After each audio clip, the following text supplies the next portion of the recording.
মুসলমান ভাইরা আমার, আজকে আমাদের বিবেকটা এমন পচে গেছে, খারাপ হয়ে গেছে।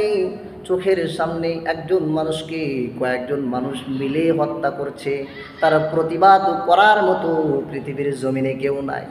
ও বন্ধুরে, তোমার সামনে একজন মানুষকে বিনা অপরাধে হত্যা করা হলো, অথচ তুমি তার প্রতিবাদে কিছুই বললা না।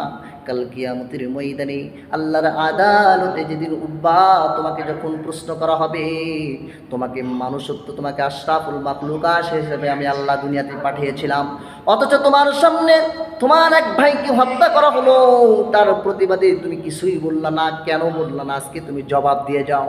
বন্ধুরে, কার এত বড় সাহস রয়েছে কাল কিয়ামতের ময়দানে আল্লাহর দরবারে তার যুক্তিকে খণ্ডন করতে পারবে? বলে বড় কষ্ট লাগে। চোখের সামনে মানুষকে হত্যা করা হলো, কেউ কিছু বলতে পারলেন না।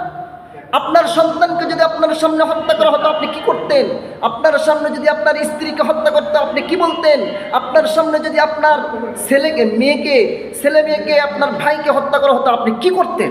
আজকে আমাদের বিবেকটা পচে গেছে।